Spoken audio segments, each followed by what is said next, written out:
Okay guys, welcome back na naman sa aking YouTube channel, no. So ngayon pag-uusapan natin itong nalalapit na paglabas ng Nightcrows under WeMade. So sa March 12, 2024 na. Sa mga hindi pa nakapag-pre-registration diyan, nandyan yung link sa baba. So recap lang tayo guys. Itong Nightcrows is under WeMade, alam naman natin. Tapos ang community manager nito is si Madam Choi, kapareho sa Mir4. So may mga nababasa ako sa comments sa live stream natin. Kuya Bugs, baka lumipat lahat ng Mir4 player sa Nightcrows. Kasi pwede possible naman yon na maglaro sila ng Nightcrows, pero at the same time, maglalaro pa rin sila ng Mir4. Kasi may pera sa Mir4 din may pera sa Nightcrows din. Malamang. So lalaruin pa rin yan ng katulad kong player. Maglalaro ko ng Mir4, maglalaro ng Nightcrows kasi wala namang limitasyon kapag maglalaro ka ng isang game. Hindi rin maapektuhan kasi parehong WeMade dyan.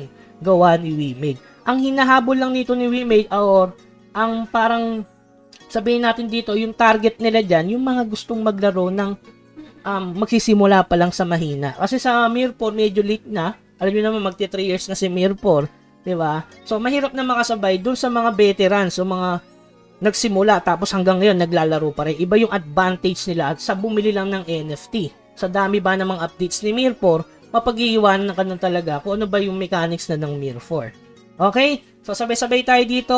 Pwede nang i-download yan sa March 11, 2024. Tapos, download na rin kayo ng Twilio na application nila. Ayan, Twilio. Search nyo lang, Twilio. Para dito yung, bago ka makalaro kasi ng Mir4, kailangan mo munang mag-verify dito. So, ang mechanics yan, guys, isang SIM card, isang account. So, nandyan yung link sa ibaba, yung regarding sa information nito. Tapos, napakalinaw nung sinabi. Tapos, pangalawa, may supported sila ng Una Wallet para doon naman sa mga may Ethereum, i-convert sa Crows. So, pwede kayong gumamit ng Una Wallet. Kasi halimbawa, wala kayong WMX dollar pero meron kayong mga Chroma, mga BNB. Ayan, Una Wallet yung gamitin nyo at supported yan ng Crows. Okay? So, yung dalawang application yan, pwede nyo nang i-download dyan. Ito, wag nyo munang i-activate kasi wala pa namang yung laro. I-download nyo lang para ready na. So, ready to play na agad. So, yung information, nandyan na yung link sa baba. Tapos may nagtanong dyan, ano ba yung kailangang unit or PC dito para malaro to? Hindi ko sure guys kung sa build up ko o sa setup ko na Ryzen 5 5600 dedicated yung GPU is kayanin tong laro. So tingin ko kakayanin naman guys. Ang kailangan mo lang naman dito yung high yung processor mo. Ryzen 5 dapat talaga guys. Siyempre yung RAM para makalaro ka ng multiple account. RAM kailangan yan. Halimbawa sa tatlong Mir4 pa lang kasi kumakain na ng 8GB RAM So, ilan na lang yung remaining? 3GB RAM. So, ganon. Kailangan magdagdag ng RAM kung maglalaro ka ng sabay. At least 32GB RAM. Ganon. 16GB kung Nightcrows lang yung lalaruin nyo, guys. Pero kung may other game, dagdagan yung RAM.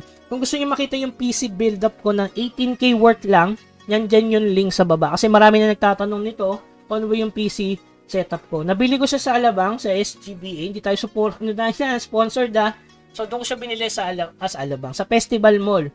Sa tiba yung Octagon sa taas. Sa baba lang guys, katabi ng PC Express.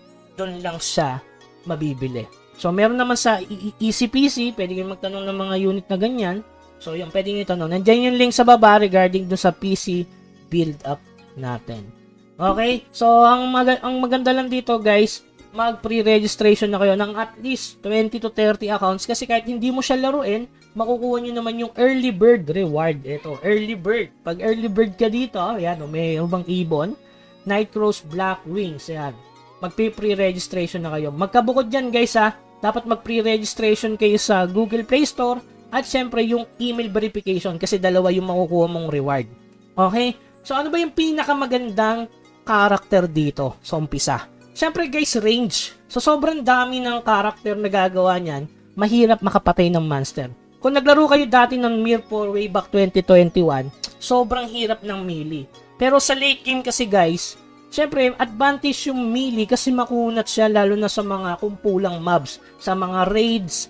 Siyempre yung Nightcrow, kahit sabihin natin hindi tayo nakapaglaro ng core version yan, pero may idea na tayo maglaro yan. Kasi nga, under WeMade yan, alam natin yung mechanic at saka meron silang tinatawag na one market.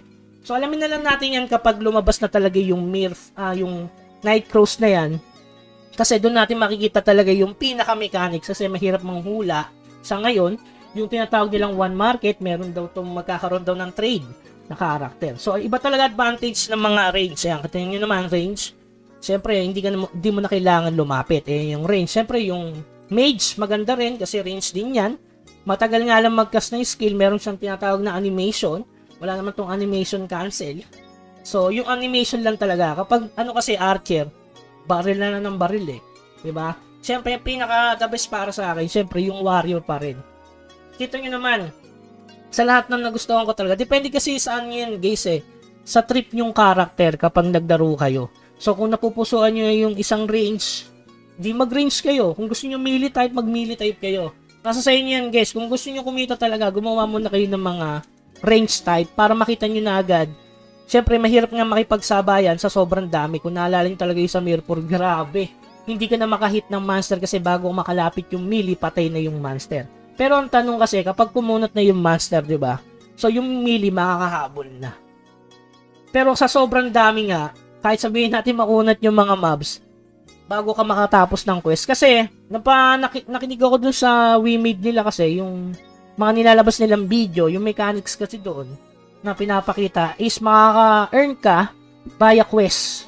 O via quest, guys. Pangalawa, may drop siya sa mga master. So, may mining system din.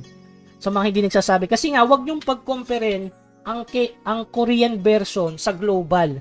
Magkakaroon lang kayo ng hint sa Korea paano siya laruin. Pero gaya ng sabi ko sa inyo, kung naglaro na kayo ng Mirror 4, madali na yung mechanics ng Nightcrow. Kasi pareho siyang WeMade. 3 years na tayo naglaro nito. So, meron na kayong advantage sa anong character yung magugustuhan niyo. Pero sa akin talaga is warrior type ako kahit saan laro. Maparag-narok yan. Sa lahat ng game, warrior type tayo, di ba? Bihira akong mag-range type. Kasi hindi ako mahilig sa mga basta hindi ako mahilig sa range. Gusto ko kasi makunat. Yung talagang sumusugod. Okay? So, may nagsasabi niyang gagawa ba ako ng clan doon? Hindi, guys. Sasali ako dun sa malakas. So, I mean, dun sa mga tumatalpak, guys. Gusto ko maging leader yung tumatalpak. Tapos, yung sumasama talaga. Yung idadaling ka sa pag-angat. Hindi ka dadalin para pakinabangan ka. Maganda yung nagko-quest kayo sabay-sabay. Maganda yun, guys. Kaya nga maganda. Kung tayo, di ba? Halimbawa tayo. Kahit nasa sa isang clan lang tayo, magkukwest tayo ng sabay-sabay. Kasi yun talaga yung sikreto. Kasi natuto na tayo dati sa Mirror Yun yung mali ko Na, syempre, mas maganda advantage natin na sumali tayo dun sa malalakas na. Kasi makakasabay kasi kanilang progress Mahihikayat kang lumakas Kesa naman yung nagparami lang tayo dahil sa member. So, maganda, pipiliin mo din yung member mo na hindi ko naman sinasabing dedicated sa laro. Pero may time para maglaro ng Nightcrows. Kasi sa unang putok nito, alam niyo ng palduhan dito. Okay? So, yun lamang guys. Sa mga susunod pang update, abangan nyo na lang. Hanggang sa muli, magla-live din tayo nito. Paalam. Huwag kalimutan mag-subscribe sa ating channel para updated kayo. Lalo na dito sa mga bagong game. Yon, GG's.